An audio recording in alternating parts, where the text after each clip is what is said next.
Rain, sleet, snow. How y'all doing today?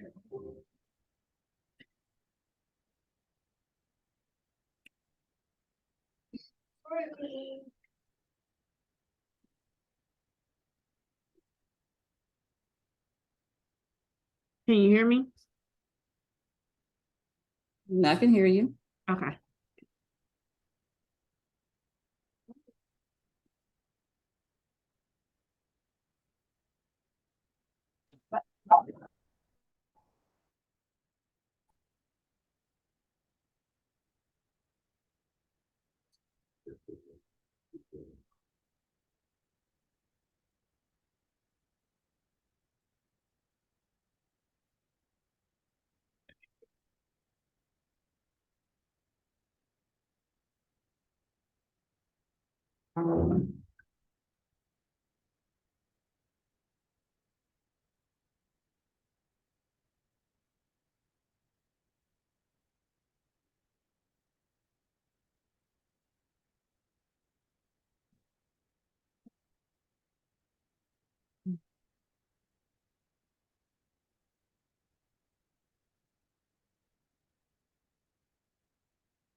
Okay.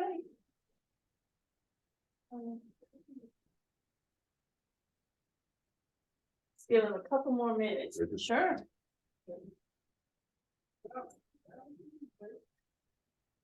What are we gonna discuss today? Finances. Teach me, teach me. You got my phone. That is definitely one of my areas of weakness, so. Well, hopefully we'll spark your curiosity even more I hope so. and give you some information.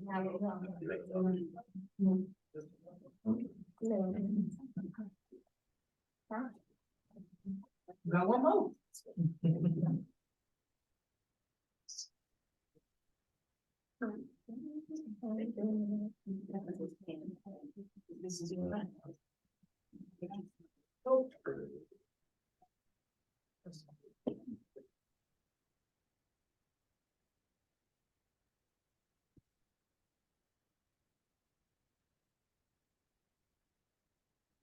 Ready? Yeah. Ready to start me go that. You want me to introduce myself? Yeah, sure. Okay. All right, my name's Michelle Handley. I'm a CPA. And I'm Kabba Daramy. Go ahead. Kabba Daramy, and I'm the financial advisor with Peachtree Planning.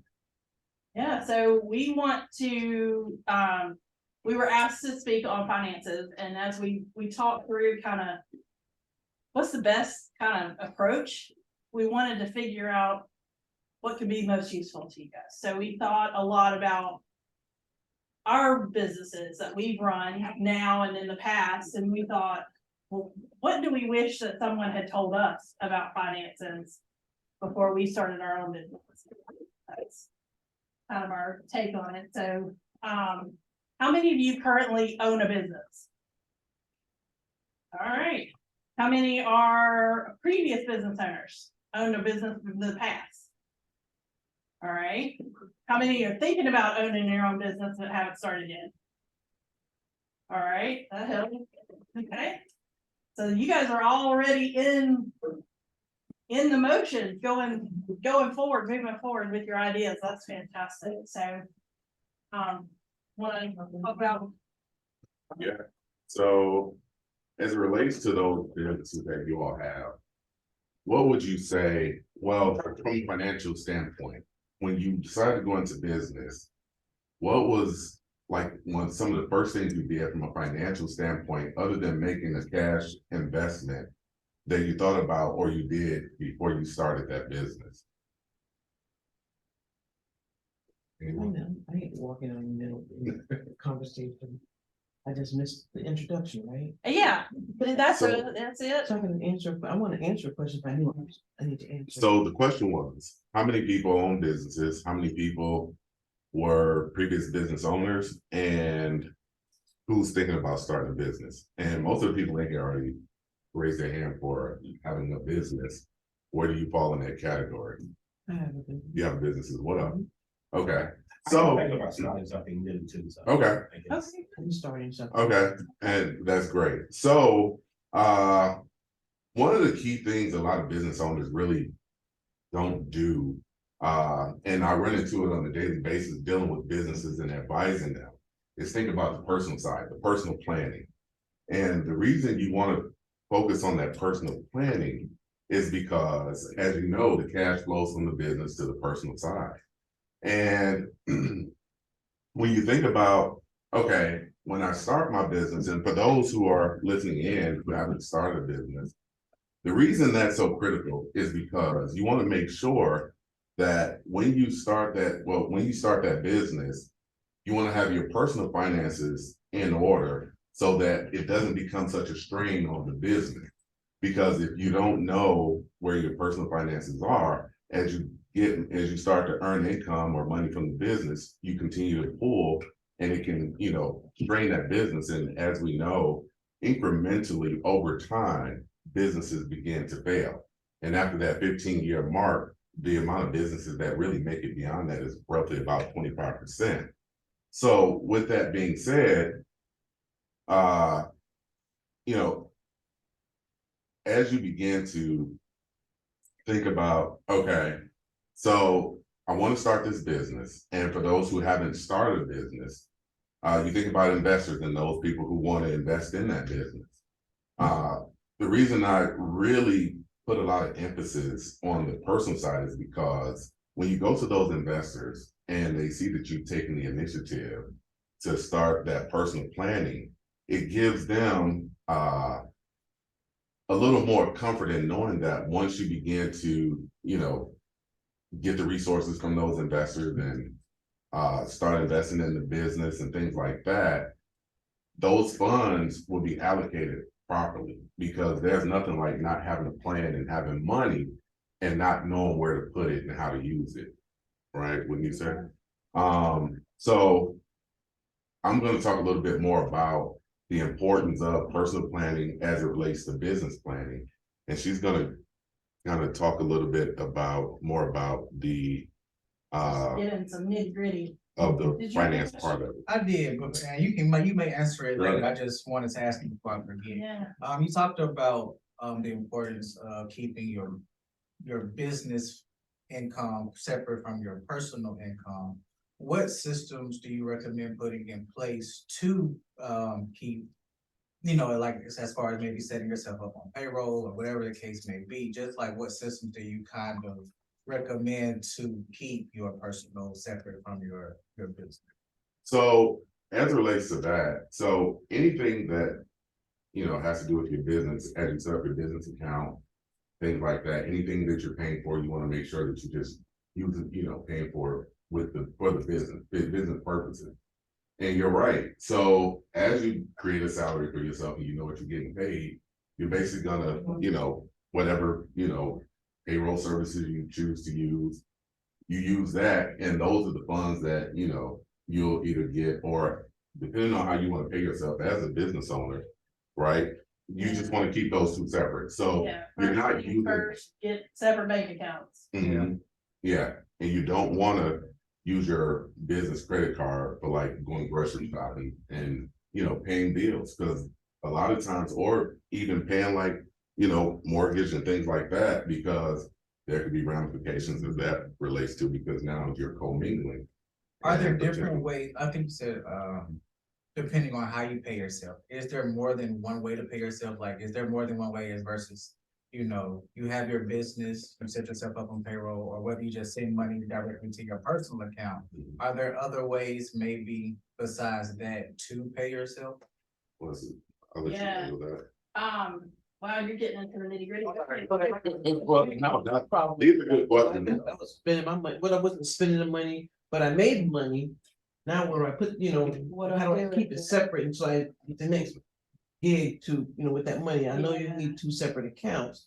But sometimes you don't get a chance to put it in the other account, so you got this money sitting there. I had it sitting in a bag for a long time. For a Wow. while, yeah, so.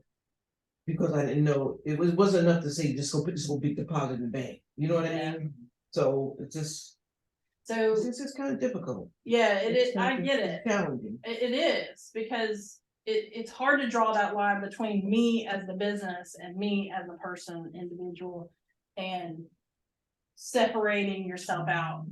One clear way is to actually set yourself up on payroll. But you gotta have that regular funding coming in, that cash flow coming in.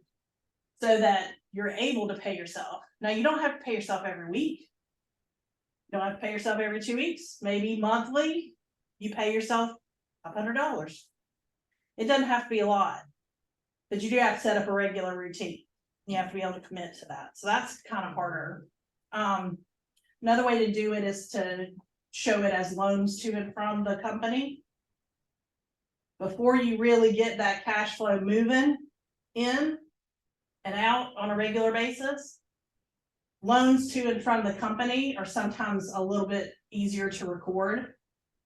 But I've always really benefited from seeing businesses set up two accounts with the same bank so that they can transfer the money from their personal to their from their business to their personal account. So that way, when they hand me their bank account statements at the end of the month, quarter, year, whatever, I only have to look at their business account because they transferred what they need into their personal. So you're just tracking that statement back, because that was one of my things, but I was trying to wait for you guys to get into what you need to get into, and then I figure out how. But we can go. Sure. Yeah, we can go in, I mean. That'd be quiet. Don't. Free to ask whatever question. You better put a gas on the fire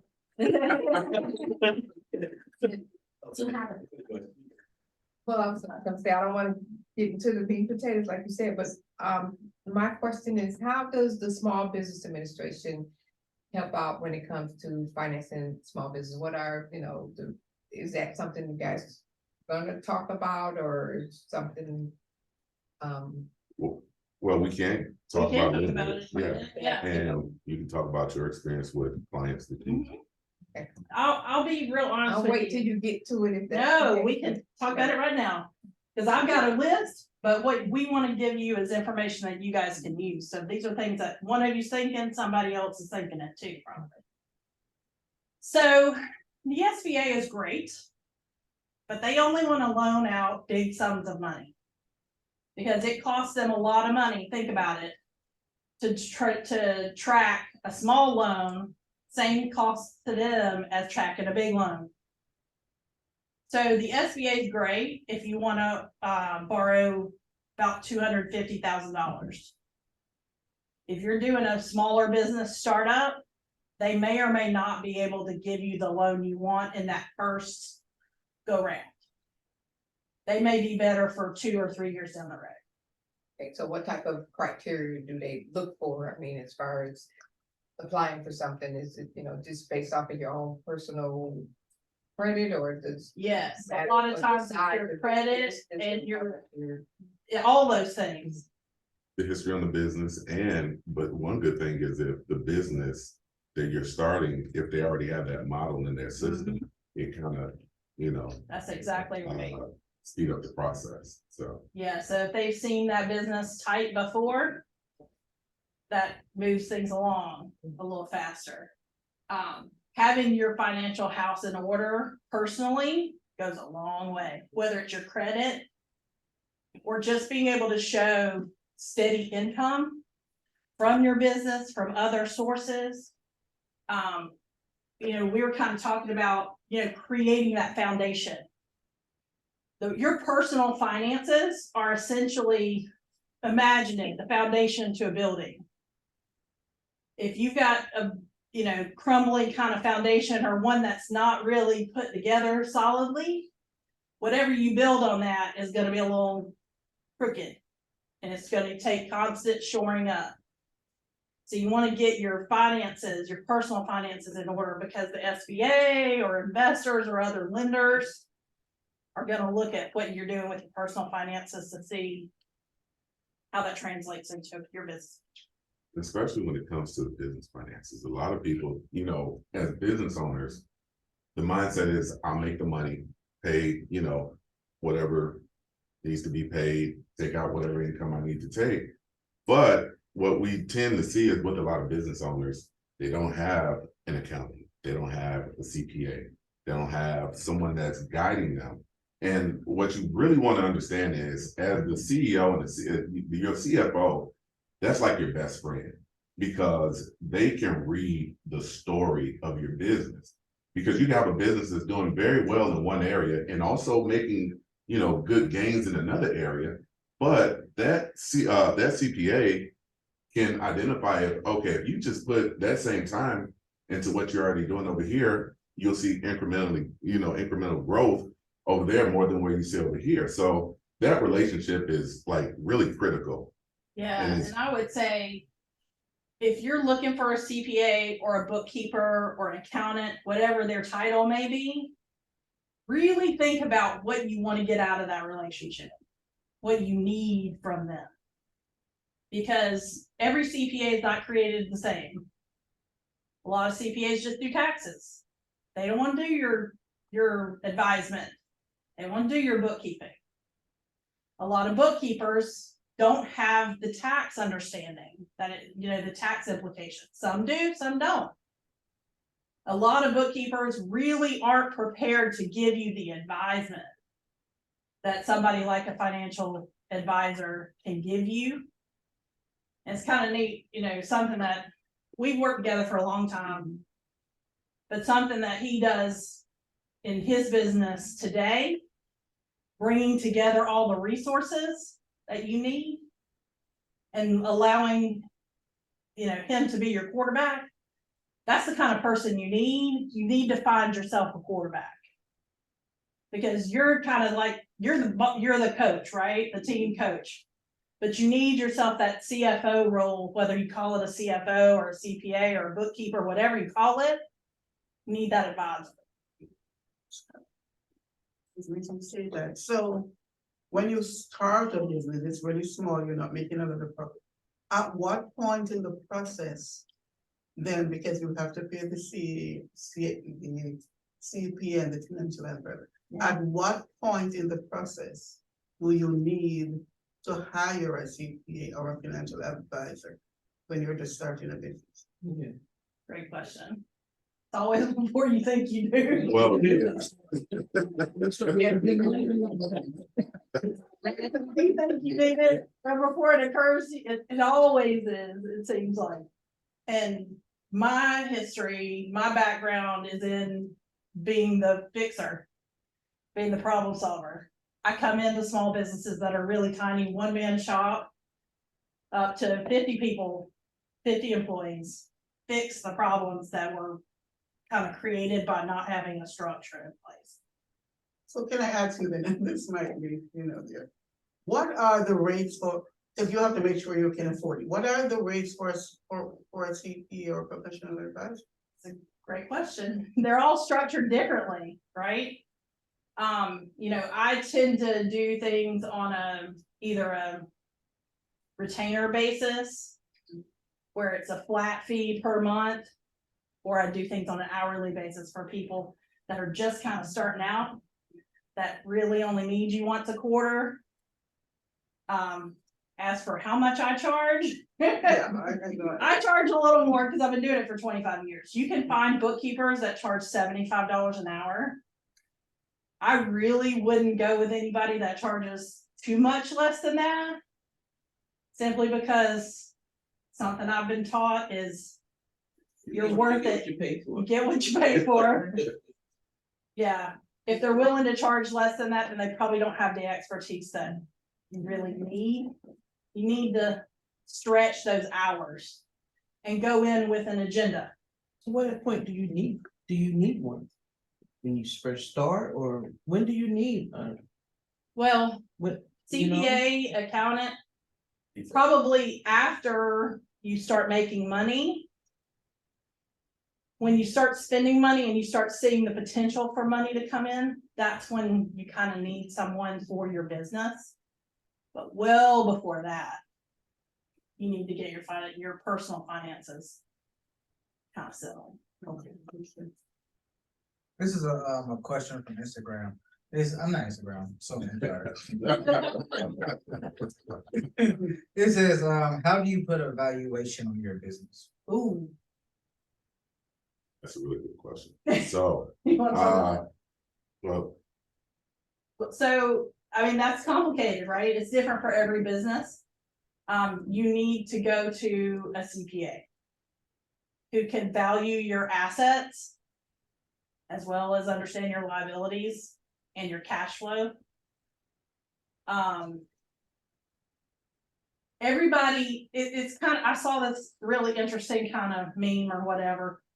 I'm not too old for memes, to be honest, but where you're selling your house, right? And you think your house is this big. The buyer thinks it's this big. Have you seen those? Same thing with your business, right? You think it's worth this much. The buyer wants to pay you this much, right? So, or an investor wants to make as little of an investment as possible and maximize their returns. You gotta balance that out. So valuation comes down to sometimes depends on your purpose. If you're trying to get a loan, you might do it one way. If you're trying to get an investor, you might do it a little bit different. It might be cash flow, future cash flow that you're looking at. So like when you're starting your business, usually when you're small, right, you are the investor. And so when you put money in, a lot of times you're not tracking like you should, Mhm. right? So how do you get that in, get that out, especially after it's been going for a while?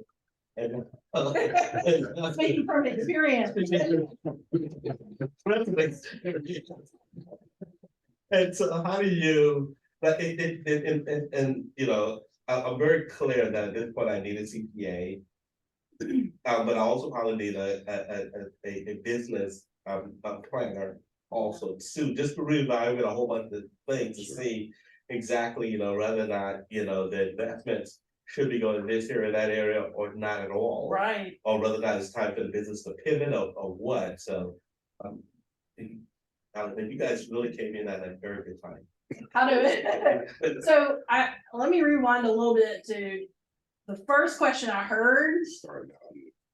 Yeah. How do you unwind it? Yes. How do you really figure out how much you put in so you can recognize then the totality of your investment? Yes.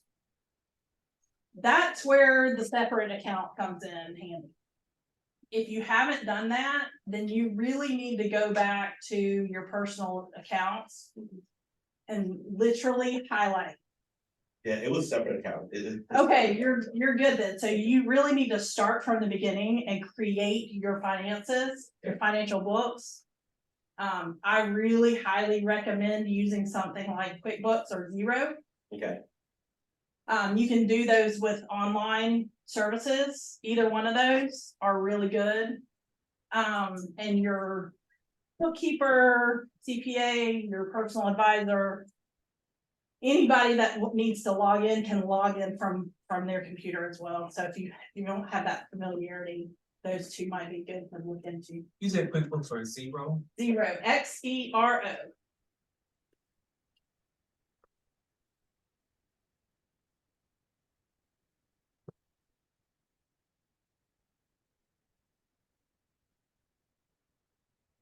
You could, what was your name again?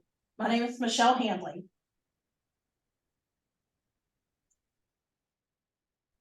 Two L's or one? Two. Good question. I work with two Michelle. Yes, and they both one have What's two. that? Business card.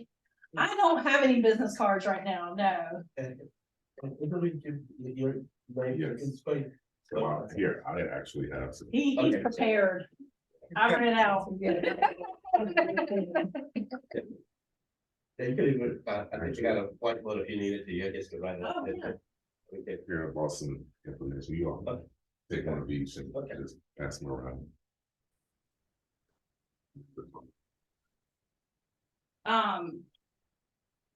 I heard something else that you said, kind of triggered a thought. It's, you know, do you guys look at your bank statements? Do you reconcile your checkbook like they used to do when there were checkbooks? Every day. Do you? Good. I don't. A lot of people don't. I actually personally have gotten out of the habit. And I only do it once a month. I used to do it once a week. That's a really key thing to do, because if nothing else, it makes you think about where your money's going. Personally and in business life. Where's your money going? Where are you really spending those dollars? So you can figure out where the money went at the end of the month. So you're not surprised by, oh no, there's not as much there as I expected there to be. So you know kind of where it went. When it comes to getting investors, where do you find investors, and what are we presenting them, just our business plan or something more projections, things like that, or because there's a lot of different, I do one thing right now, and is example I make, gift bags. But I have so many other ideas of things that I would like to do, which would require some finance. That's why I talk about small business administration or investors or somebody. I don't have the money to put any of that into action. So it's like, okay, I'm holding on to this, and then what do I do with it? How do I move forward, with presenting my ideas, to somebody that would be willing to invest or. Like shark. Exactly. Just don't But have- because it's still just the idea, I I can't wish they did that put any everywhere, right? projection into it, because it's just still a theory. Well, there are some groups that, for startups and things like that, based on your idea and what you're presenting, they do like seed money to, help people that's, wanting to bring a product or an idea to the market. That's something I'll have to get more information on and, give that Micro to you. investors is kind of what they call them. There are some really good companies that have started up on the premise of providing seed money to women, minorities, to people in other countries, for particular purposes, and for men too. So So they're called micro investors. micro investors, and we can get you some information on those. But You can also get some of that too from the small business, from the score, does this one have a score? Yes. that they do, And one stop, and one stop they do. And right now through United Way, they have an initiative where they're working with Wells Fargo. So that's something you might want to keep in mind, maybe reach out to them where they're giving out, loans to small business owners, I think, like $100,000. Yeah. And they call them micro investments or micro loans because they're below that kind of critical mass threshold. But it's perfect for people who, have those ideas and need to distill them. And United Way actually is a good resource as well for helping you to determine what needs to be in your business plan. What kind of financial projections do you need to have? That's something that I work on a lot with businesses, is financial projections for startups or small businesses that want to grow or move into a new arena. So what about debt? We all at some point in our lives have credit. But what's the difference between credit and debt? Y'all thought about that? It all feels like the same thing, right? Well, credit is what you're allowed to borrow, and debt is how much you've actually borrowed, right? I say credit become debt. And, yeah. Yeah, and there's good debt and bad debt too, right? Yeah. So you wanna try to, on your personal side and the business side, try to minimize that bad debt. Bad debt is basically like financing your lifestyle. You know, things that aren't gonna give you value on the back end. Credit card debt is typically going to be in that category of bad debt. Sometimes a vehicle loan can be bad debt. You're not gonna have something to show for it on the end. But sometimes bad debt is a necessity in life. We have to deal with it, right? But good debt is actually seen as a good thing, because if you can properly and productively manage your good debt, that shows a history of payment, a responsibility, an understanding of your finances, of what you're able to pay out every month. So that's something to think about.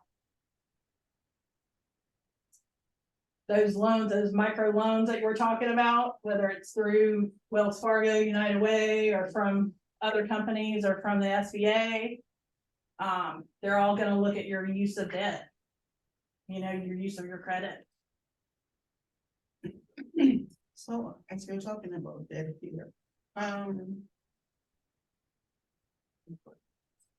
okay, so is there a formula for determining what's your debt to business income ratio or something? Is there a way to figure something like that out? That's a great question. We've been through this actually. He's not only my former partner, but he's actually my advisor, my financial advisor. And he has walked me through the process of determining, from a personal perspective and a business perspective, what the proper ratios are and usage of my revenue streams, my income. And it's different for every situation, really. I don't want to step on There's So- no simple for, there's So no. because every situation is different, Okay. and you have to, it's based on, your lifestyle. The way the way you spend, the way, the income that you have coming in, what's going out. So, based on, yeah, so based on how, your lifestyle is set, that's how you kind of make that determination. But, and every situation is different. And, that's something that, you want to sit down with someone and kind of like customize for you. You don't want like a cookie cutter type, Yeah, because it's hard to know, like, I've got child support coming in for a number of years. But it stops, right? So I can't put my future dependencies on that income. I'm a single mom. So I have to be really thoughtful about my income streams every day, every week, every month. I gotta protect that. So risk mitigation and management is huge. that's key. Huge for me. That's it for business owners, because at the end of the day, when you're running your businesses, one thing you want to do is, as they say, protect the bag, right? So risk mitigation is, how many of you have business partners? So with having a business partner, do you have like buy sell? Are you familiar with that? Have you ever heard of that? So buy sell basically is, after the business get the valuation that I think you were asking about, right? If something was to happen to one of those business owners, the spouse or, significant other who's entitled to that other business owner's assets, that now becomes your partner. And, you're going to business with people because you have the same mindset, you have the same ideas and things like that. But say, for instance, that, person who's entitled to that say, well, I think we should just sell the business and I want my part of it out. What do you do in a situation like that if they can't wait? Or if now you're thinking about, okay, now I gotta buy this person out. So now that's gonna take resources and pretty much everything that might be coming in, maybe going to that person, really putting a strain on the business. So there are strategies and things that you can put in place to protect yourself against that, right? That's what I was saying. You should have something in place before you Yeah. start. Or From the say beginning. a key employee. Like how many of you have a, yeah, right. But how many of you have a key employee? Somebody you're relying on. I mean, not like Do the that business. person who, without them, it would really make running your business difficult. Like they have a significant part or a skill that's needed in order for your business to run properly, right? Or function. You want to make sure you have something in place if something was to happen to that person. Say that person gets injured or hurt. Now you gotta, think about paying that person, however the setup is, if they're gonna get paid while they're out for a certain period of time, and then hire someone else. But you can put things in place that will cover that for the time that that person is out, so it's not putting a strain on the business, right? So, being in business, you just want to make sure you make yourself, just financially bulletproof in every way, right? And, basically bringing certainty to whatever outcome may come your way. Even investors, you don't really think about what their intentions are when you get into a deal with them up front. You may be thinking, I just need this cash flow, or I just need this money to invest. And so you don't really think through all the possible outcomes. What are their intentions? Are they gonna demand their money? Are they going to be able to invest the next round when you're ready to grow even more? Are they gonna flake on you and disappear when you need them the most? All those things you have to think about, and risk mitigation is a way to deal with that too. And, it's another way, having strategies in place to retain those employees. How hard is it to, retain the employees that you have? Right? So what do you want to do? Setting up certain things to say, you know what, if you stay with me for a certain amount of years, at that point, there's a bonus waiting for you.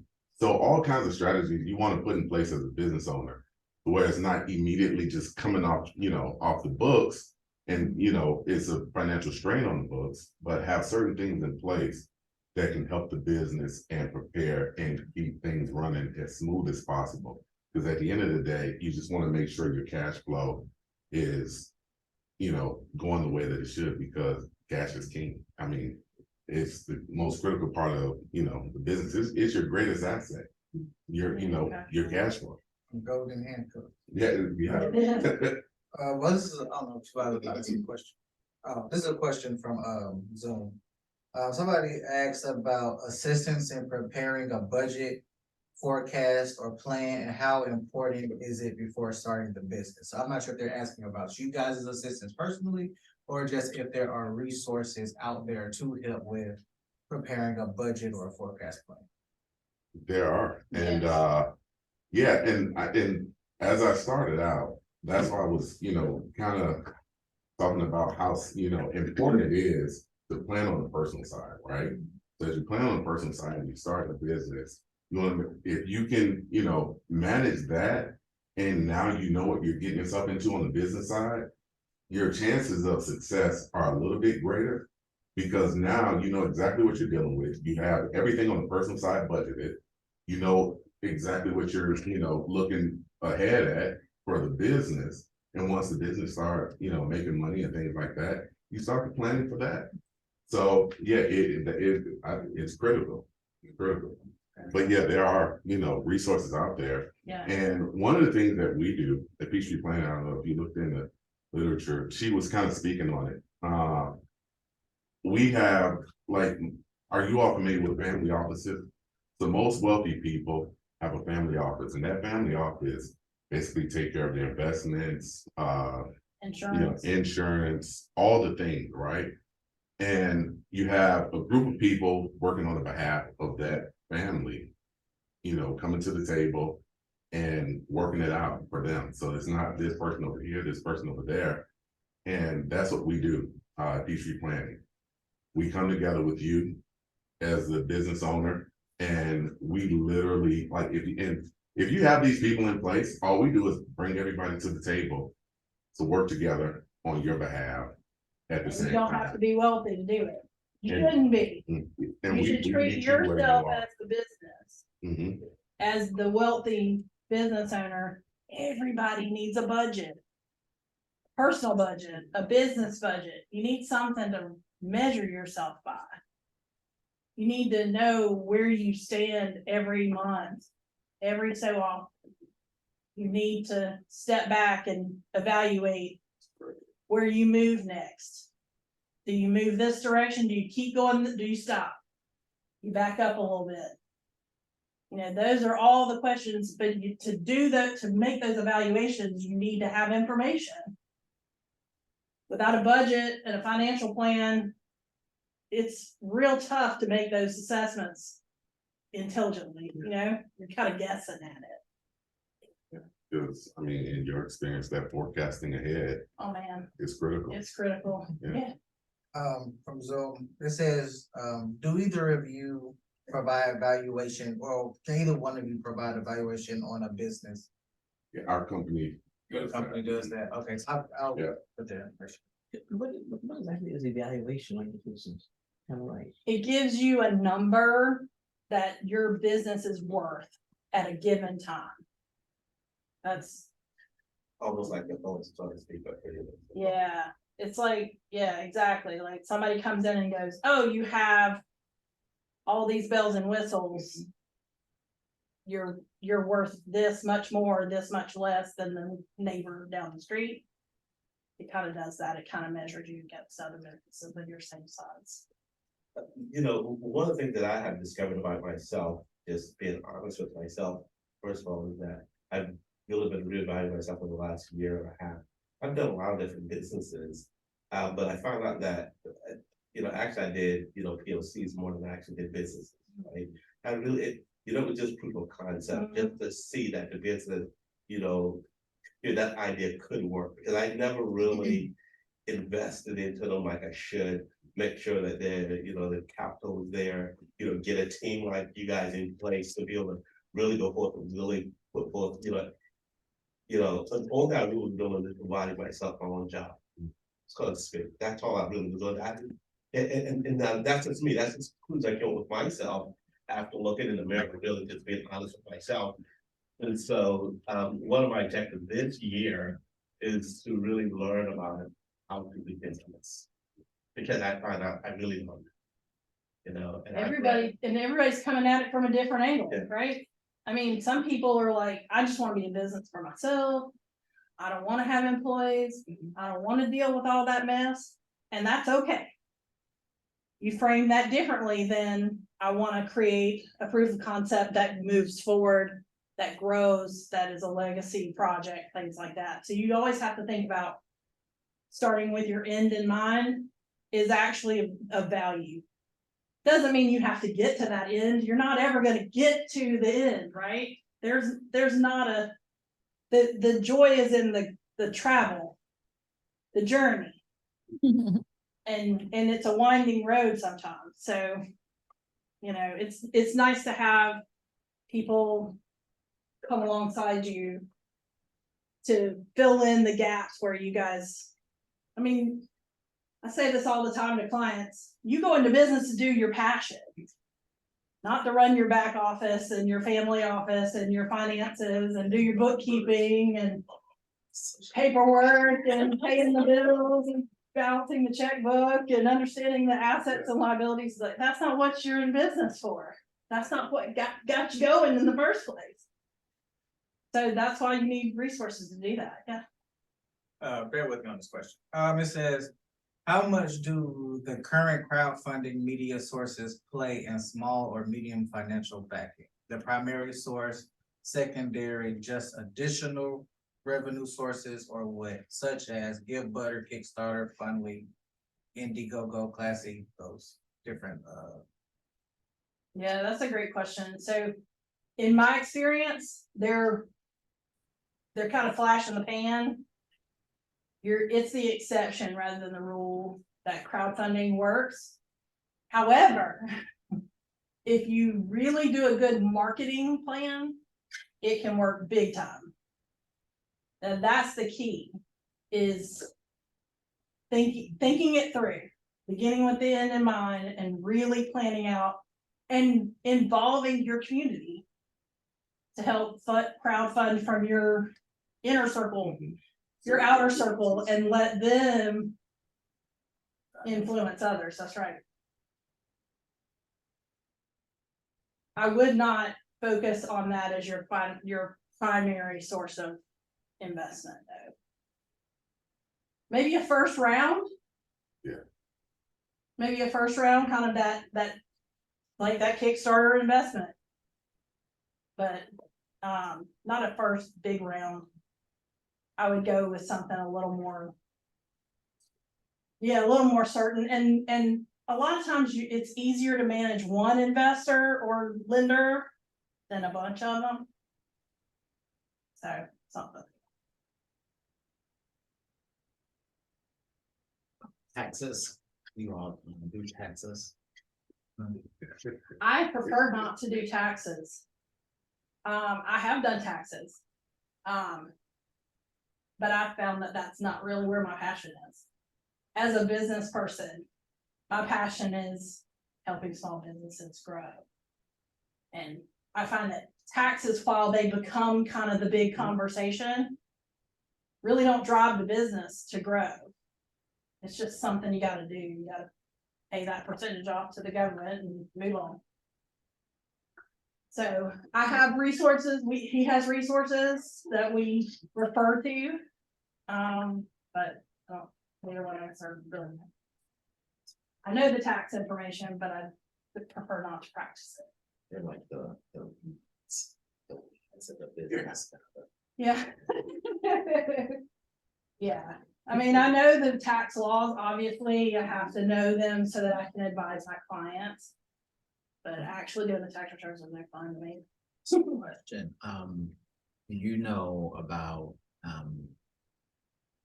like, retro statuses, and if it's hard to, like, so if I was a LLC sole proprietor, wanted filed as a, That's part. yeah, S corp, or, well, I was actually LLC sole proprietor, and I wanted to retro file as a, S corp. Okay. So like. How far retro? Only like 6 months. Oh, you should be, is it in the same tax year? Yes. Oh, you're fine, Yes. you can file, your tax status is as of 12/31 at any given year. So in a year, you can convert from sole proprietor to S corp. As long as you complete it by the end of the calendar year, the tax year. So I started in June, and I my plan was to when I got my CPA, was she looked at the business and said, okay, you should be an S corp. And I thought she went ahead and did it. Oh, But so you need to file an amended return? Have you already filed your return? yes. Okay. I think as a Sole proprietor. sole proprietor, right? So now I'm trying to get back to the S corp status. So you can do that. Okay. You just need to file an amended return as an S corp and give yourself a K1, and then you individually file an amended return. Yeah, so you'll have to file two. Being an S corp means you file two separate tax returns. Once you elect that S corp status, though, you can't go back. Okay, so is it an easy process though? Because I did it for last year, and this year I'm trying to get the retro for 2022 to now. Yeah, you should be able to do that. Okay. But that's you, that's like the for write-offs, Yeah, it was the, like the worst thing for this year. So yeah, the- just my know, biggest hurdle. once you jump over that wall, you can't come back. Well, why would you wanna come back?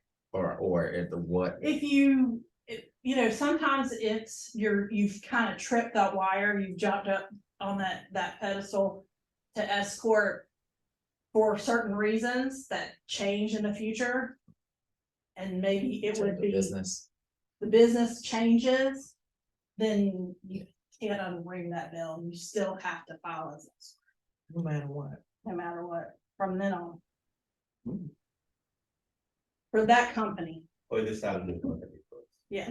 Yeah, like I said, Yes, sir. Sometimes when using Oh, crowdfunding, it's how not- much is it to, how much is too much of a fee for the crowdfunding site to keep? Ooh. I don't know the answer to that. I'm not familiar with enough to advise on that. If it feels like too much, it probably is. You're right, you like, yeah, that's. If you wouldn't think of it this way, at least I would. If I'm gonna give to your business and I find out they're taking 30%, I probably wouldn't wanna give, right?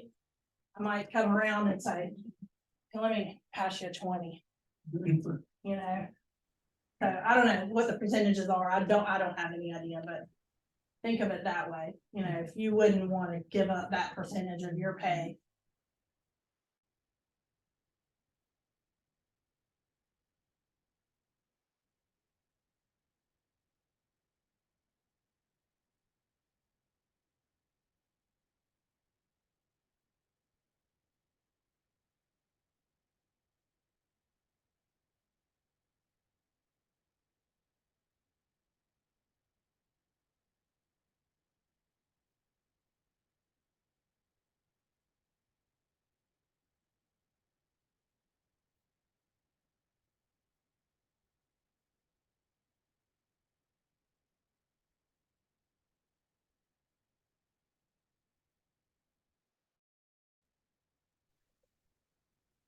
It depends on your personal tax situation. Because, you know, sometimes you might want to say, leave 50% in for future growth, for future investment, take 50% or a percentage. Take a percentage out as your salary. When in doubt, record it as a loan. And that way you can pay it back and forth without it being a taxable event. If you record it as salary or distributions, it's a taxable event. It's going to go on your tax return. If you record it as a loan to a shareholder, and then you can pay it back, it's not taxable then. Usually. So so if I wanted to do that, I should talk to my CPA Yes. and have them do it. Yeah, your CPA should be advising you on how much your salary should be, how much you should record as distributions, how much you should record as salary, how much you should record as loan. They should be able to give you those answers. And so starting out, how concerned should you really be about the business and like the profits of the business, like How much Yeah, are you it- depending on the money? yeah, so I mean, you are, you know, for your basic bills and such, but Yeah. everything else is like, you know, you can schedule it out like that, Mhm. but the business is not, you don't need to be like in Forbes in the first year. Yeah, or 2 years. exactly.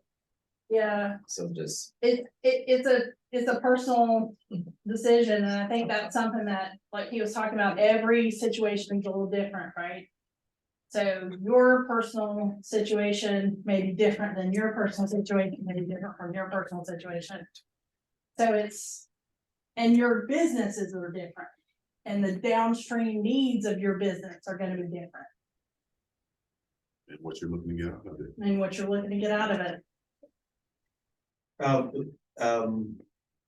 Is it normally advisable to buy businesses or to start businesses? Well, it all depends. You know. So for some businesses, you know, that ramp up is very difficult and it takes a lot of hard work, right? So there's nothing like. Investment of time and money. Exactly. So you have to look at that. You look at the opportunity cost, right? Yeah. So the time and, you know, energy that I'm putting into ramping up and building a business, what if I take an investment or a loan, whatever, and buy that business, or take some, you know, money that I have put away and eliminate that ramp up, right? And there's a business that's already operational and you just grow from there. So it all depends on where you are in different phases or stages of your life and what you know, what you're willing to put into it. So. Do your business like, you know, so if someone were to solicit your business, Sure. right? Do you offer that kind of service that sort of like, you know, calculate those differences? So people can look at it and see, look, you know, it's gonna take me 2 years to ramp this up. Over 2 years is what my cost is gonna look like versus just, you know, buying a somewhat established business that already have clients and Sure. already have things in place. So what we do as advisors, we bring everybody to the table to work on your behalf. And it would be a person like Michelle, the CPA, that would actually break down those numbers and give you that specific answer that you're looking for. Like I said, it's critical that you have an accountant or CPA because they can read the story. And that's part of the story that can be read even before you start on your journey.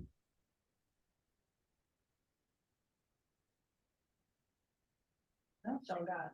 Come on. I guess we didn't get any of the stuff you guys are gonna talk about. Well, No, you know, all around there, yeah, which is good. Yeah, So, but it's always good to know, you know, what your audience wants to know, right. what they're looking for. And I think that's critical because when it comes to this subject or this topic, there's so many different things that you can talk about. But if it's things that have nothing to do with what you all are looking for, where's the value in that? Right. And to be able to take something away from this is what's more critical. And those are the things that we talked about before we came into that, right?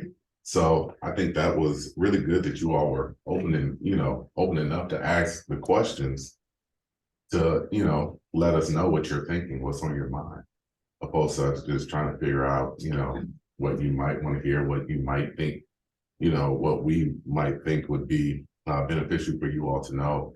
But the majority of you are already in business, living it, doing it, breathing it.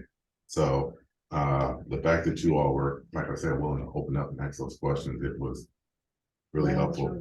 Did you have a question? Yeah, e-commerce business. Mhm. What are loopholes in that? Because that's what I'm getting ready to embark on. Loopholes, Yeah, what are the? kind of the concerns, you mean? Yeah, For what should I be, what else Sales should I tax. be aware? be aware of paying your sales tax, or charging your sales tax and paying your sales tax. That's where a lot of e-commerce businesses get in trouble. They Sorry, trip up on taxes? that. Say that again? Is it The sales tax, sales tax?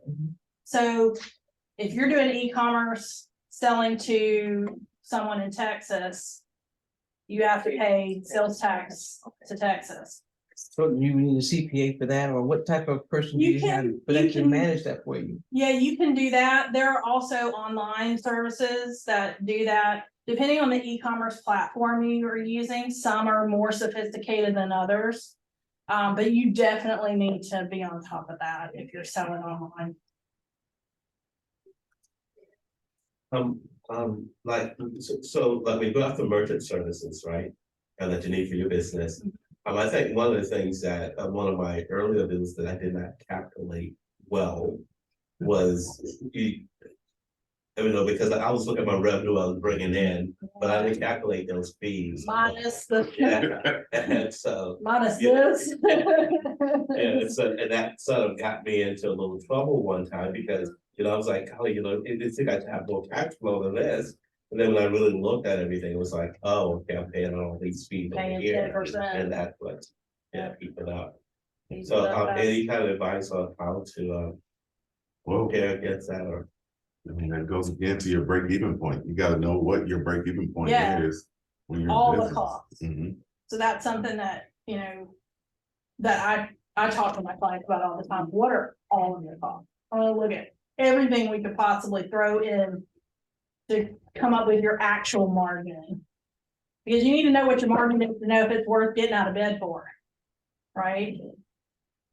So it's a conversation, you know, with your advisor to really say, okay, what are all the things, the merchant fees, the sales tax, the, you know, insurance costs, you gotta factor that in. What kind of insurance do you need as a business? I mean, Maintenance. I could run down the Mhm. the list, all of your fixed costs, you know, you got, if you're paying rent for a storage room or, you know, you need to factor all that in.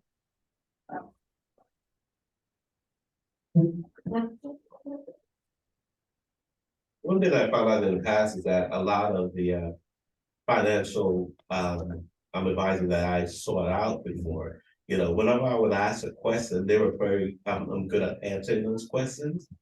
But, you know, because my you know, my business acumen was so low, a lot of times I didn't know what question to To ask. ask. And so they would answer questions you ask, but you know, how do you properly evaluate to find that person who's gonna come around and actually tell you questions that you should ask? Yeah, it is. But There are a lot of people that That makes are. sense. well, it's because a lot of business owners don't know what they don't know. That's And that's absolutely, some of the things that we kind of, you know, we've done with working together as well as even now, but and it all depends on, you know, how. Are you gonna say, go ahead. yeah, I was just gonna say, it's an individual thing. Mhm. You've got to find somebody that you click with. Yeah. That, and treat it like a job interview.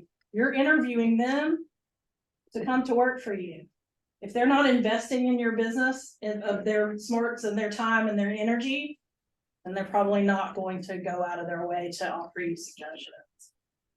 I do remember last week, we talked about, was it last week, friends? That was the first one. First week, definitely friends was a no. That was Tough.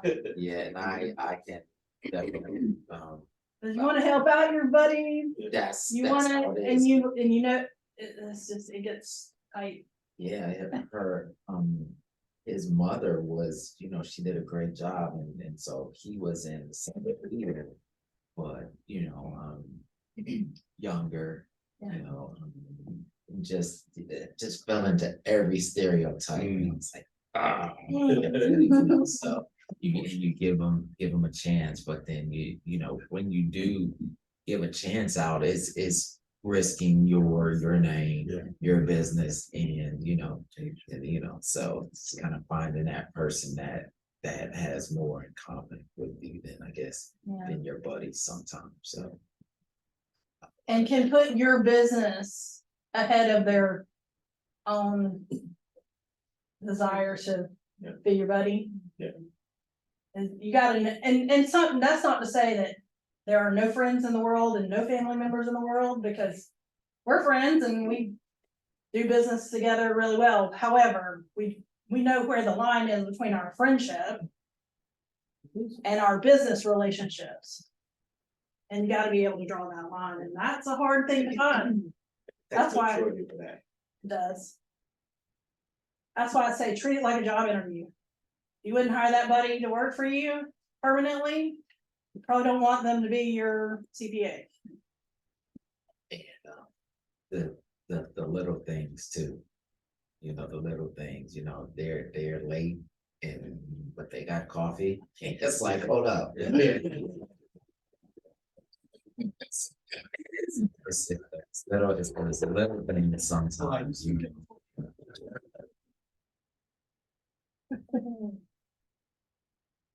Sure. So, I might have missed this in the beginning and was not from the area, so I'm just a visitor, so, Welcome. I'll stay for the 3 minutes, so, my question is, so I kind of started a business venture as of recently, as a contractor, interpreter, ASL interpreter, and, trying to support the African American community, deaf community, as well as interpreters as well. So my question is, I've been diligently working hard on my personal credit, and I also have an EIN number for my business. So I have a few questions. One is, I need to know the easiest and quickest way to be able to establish my business credit, which is one. I tried to apply for personal loans on my personal credit, trying to use that as a seed for a business and get it going. Yeah. But perhaps there are some entities that you guys are familiar with for minority business owners or whatever the case may be, that are a little bit more lenient or flexible, that will allow you to, even if it's a minimum of $5,000, $10,000 to get going. I just kind of need to get some feel of, because I feel like I'm like running into a wall and my hair is hurt. So I was sharing with, I don't know if he was here when I was talking about the United Way.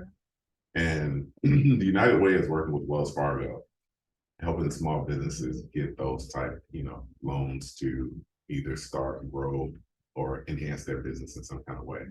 That might be a starting point, because when they have money that's allocated for, communities to help, that might be your greatest chance and opportunity to get is that Georgia or is that just anywhere? Well, I do know here in Georgia and how I know is because I'm currently working with the United Way on some other things, other projects, and that's kind of tied into it. So I'm familiar with that, but I do know here in Georgia.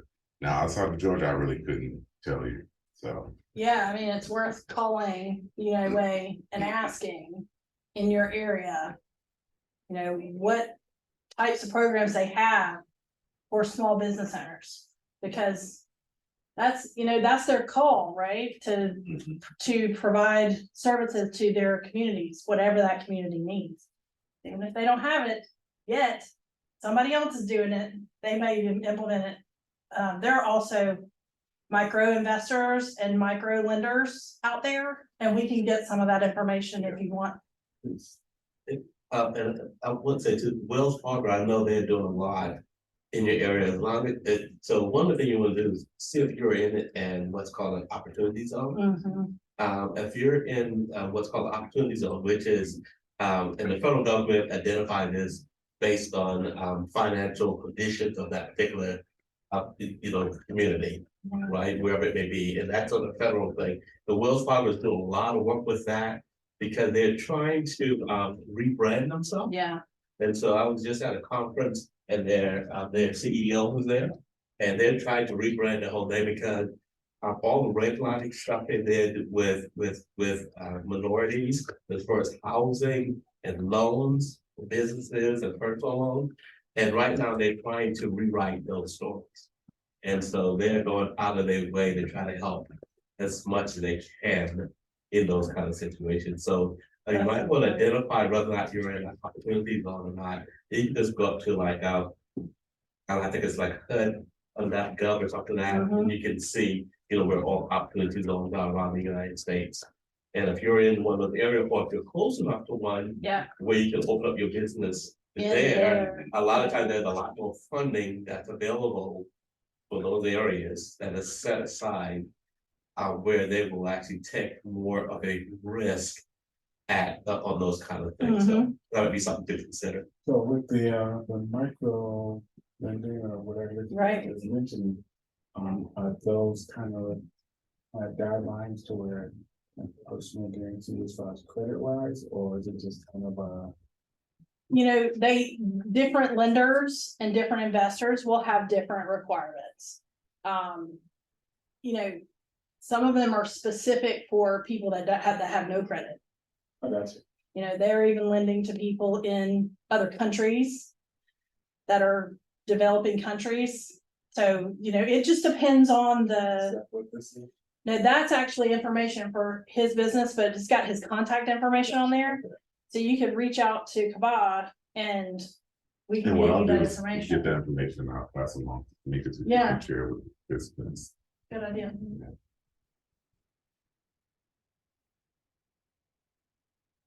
What else? This is very good. Anything else? Well, if y'all think of anything. Maybe you can find us. If you think of anything else. What's the, but I know you talked a lot about risk management and things like that, so, where does, business insurance come into this plan? Well, again, that's part of the risk mitigation and, you know, protecting yourself. Making, when you say business insurance, what, like, there are quite a few different Like, what's one called, like omissions and what is it? areas. Those kind of stuff, and also too, like, you know, especially if you're in a certain kind of like a train or something like that, or if you're in something like, logistics and transportation, you know, things, you know.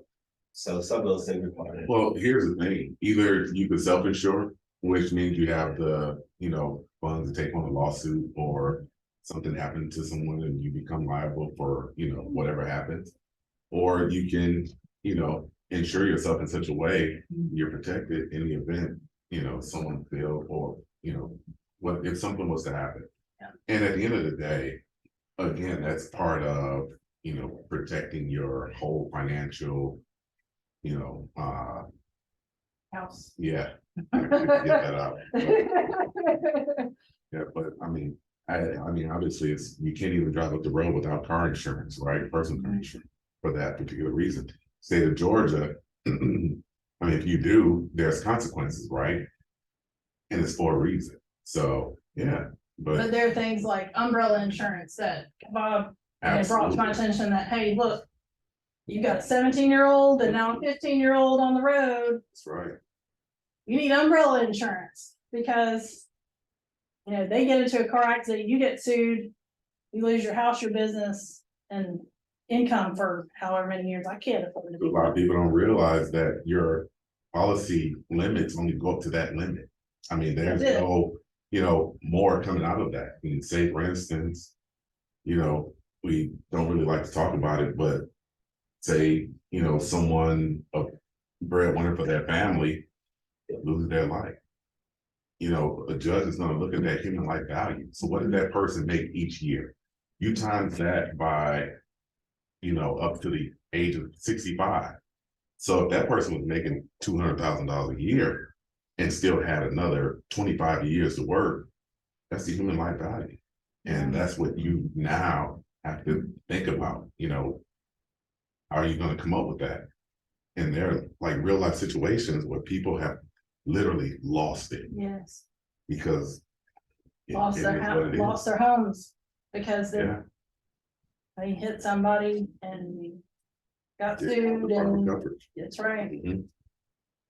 So, and so to your, you know, to answer your question, I mean, it's critical. I mean, you don't want to be in business without having insurance at all. So otherwise you're taking a risk and I mean, you're starting out because now you put everything All on the your, line. all your hard work is on the line every day. Things that,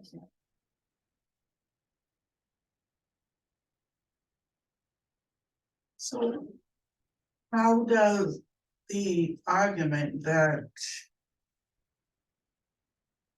if you have a business, anything from an LLC up, then they can go after the business and not your assets? How does that play into the picture? Again, that goes back to, if you're paying your house note out of the business account, Yeah. now you just made your home, yeah. Yeah, What do they call it? Breaching the gap or something? If you don't draw a hard line between your business and your personal, the courts are not gonna uphold that line. So you say a hard line, is it as simple as documentation? Yeah, sometimes. Sometimes it is. So, Being diligent with your documentation. for the most part, that's how I distinguish just in the notes, payroll, Mhm. or everything that, and then it generally doesn't go, I don't put money back into the business. Everything that goes into the business is just, if I take it out or transfer it, it's just payroll. So is that a hard enough line, I guess, or Just keep every bit of documentation and make sure that you're clear on your decision making. What's personal. Yeah. That will help you. As far as the business insurance, are there, I mean, I know you sell like a type of life insurance or something, right? And then, you know, of course, you have State Farm car insurance. So what type of provider or entity do you go to for a specific business insurance, or can anybody? What's PNC, right? well, for business, yeah, so that will fall up under PNC, but again, it's PNC? property and casualty, yeah, Okay, so, what is it, PNC? What is it? So property and anybody casualty. that sells Yeah, property. anybody that sells property and casualty. Okay. And I have, because I don't really dwell on the PNC side, but I was gonna ask, so for instance, outside of life insurance, I also have a business where I pretty much have like a car game, right? Okay. So what kind of insurance do you kind of recommend for a business like that? Like, you know, I'm not gonna say there isn't any liability, there could be some liability there. But what kind of business insurance, or is it just generic business insurance that you kind of get to cover your business? So, did I hear you correctly when you said card game? Yeah, like just like Okay. taboo or something like that. Okay, and no money is exchanging and all that, or, I mean, other than product, I mean, that people purchase the card game, but other than that. oh, okay, so.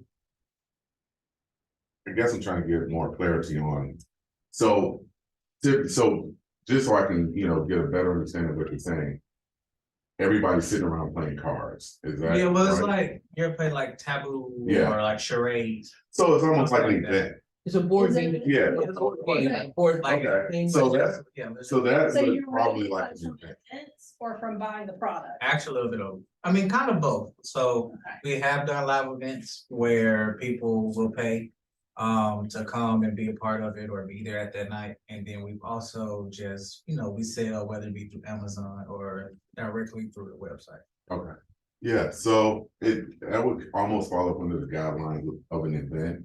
Like, people don't even know that even if you're having a wedding, to get insurance. Right, exactly. So there's, Right. insurance categories, right?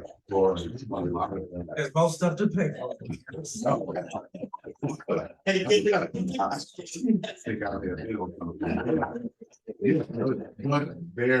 there's insurance for just about every, now, a lot of times you won't be able to call like your State Farm Farmers or Allstate to get that type of insurance. There are carriers that have that specialty type insurance. So, but it's just a matter of getting with those carriers to identify exactly what you need. Okay, so there isn't Yeah. just like a generic business insurance. So- umbrella type thing, right? Liability. Umbrella, It all depends on, so like, you need to be real and specific. because that's more, like, when I think of that, I'm thinking of an event, right? Yeah. So that wouldn't necessarily, or I would say, get with a carrier that has those different specialty type coverages. And, it's a matter of explaining, what you do. Yeah. And a lot of times, what people don't really know when it comes to business, you can tell them what your business is. And they can, create something if they have an appetite for that. To, give you the coverage that you need. So, But you're right, State Farm doesn't carry the commercial stuff. For commercial businesses, but other carriers do. yeah, when it comes to like. Well, it's odd, I got a call today from my State Farm car insurance and left a message saying, that they're calling people to try to sell life insurance, but I just thought that was odd that, They sell it. They sell it. so they, just wrapping up the market or just. Multi-line. Yeah. They'll take the money any way they can get it.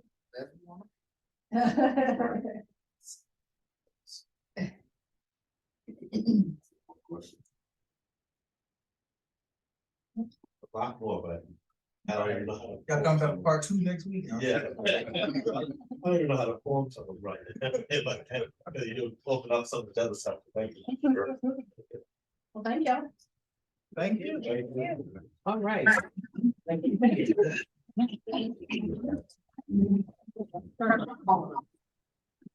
And that's. And. Thank you.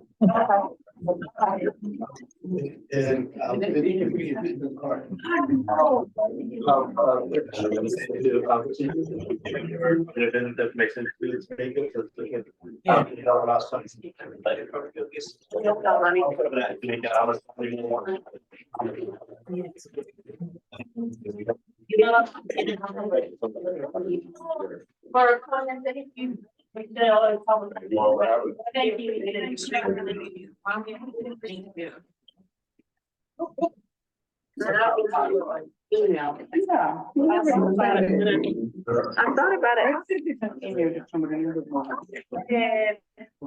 Yeah.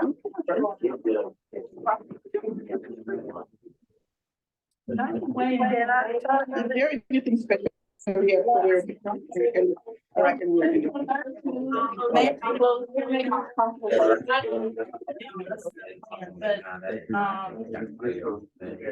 gonna ask for something, some plan, some organization, some.